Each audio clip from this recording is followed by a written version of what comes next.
Pak. Oh. Stop trying to be someone you're not.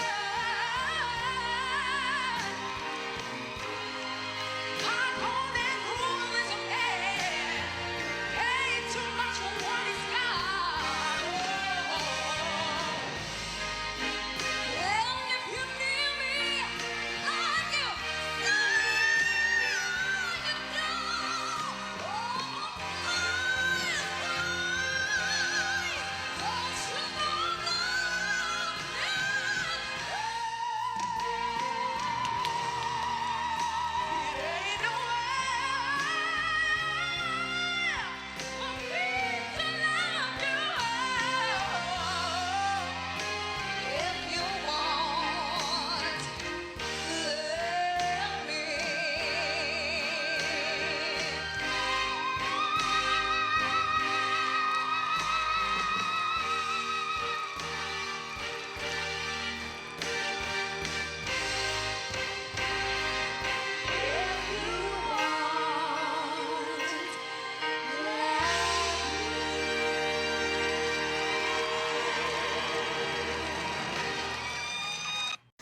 Hi guys! Ayan, so reaction na tayo, no?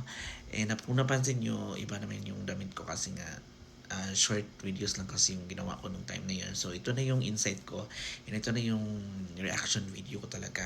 Kumbaga natural na reaction ko about dun sa performance nila Ella and Carmel. Grabe guys, ang intense ng showdown, no? Kung si Ella, power diva, vocal diva na talaga. Kasi dati pa, di ba? And ngayon si Carmel bagong pasok from TNT and then bahay ni Kuya. So it's time to, kasi alam ko dati, tatlo yan sila ni Mariel, Laika, and Ella, di ba? So ngayon, lumabas na si Carmel. Tatlo pala sila. Si Ella naman, napahinga nung time na yun pala. Si Carmel pala yung tatlo sila ni Laika, Mariel, ayan. So ngayon guys, it's time na, alam mo yun guys, pag tinignan mo silang dalawa, para sila yung mga black singer na nagsho-showdown like Whitney and sino ba yung isa yung kumanta sa Through the Fire or si Chaka Khan or sino ba yung kumanta ng I Believe, basta yun. So para silang ganon. Kaya ang ganda tingnan ng stage, di ba? Malalaking tao sila. Pareho silang malaman ngayon and then grabe yung bugahan ng boses nila.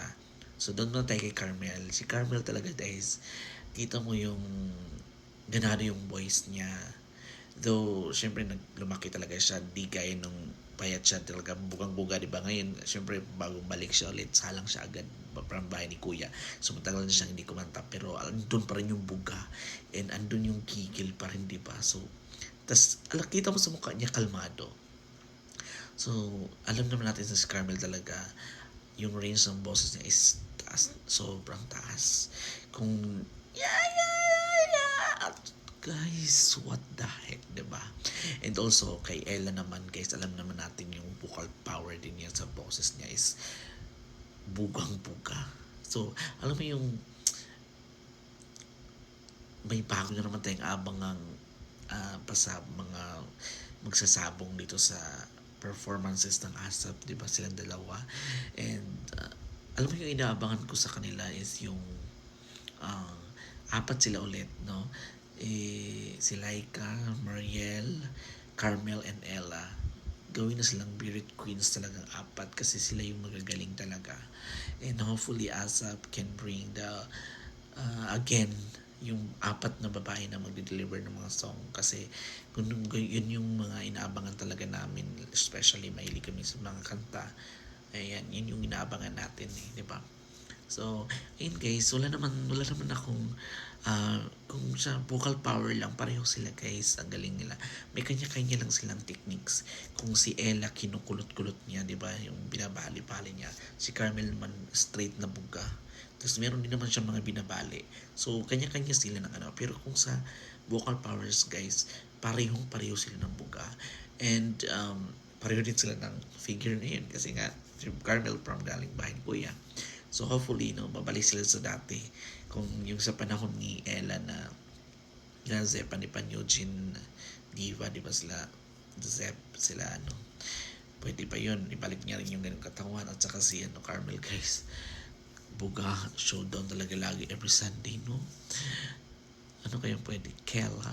Kali? Kaya Kala? Char. Hindi. Basta, yun yung inaabahan ko sa kanila ngayon, guys, na magkaroon pa sila ng mga prod na ganun. Yung lagi silang may showdown kasi pareho magka-level. Yun yung mapipressure talaga sila kasi pareho silang magaling. For me, ha? Para sa akin, lalo na kami yung mga manonood kasi batuhan sila. Pareho sila ng ano ng kredibilidad. Uy, abilidad ng pagkanta, kumbaga.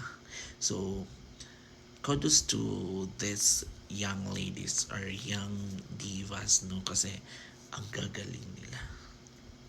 So, hopefully, more prod sa dalawa. And thank you so much, guys, sa panonood. Don't forget to like, share, subscribe, and support pa natin sila Carmel and Ella sa ASAP.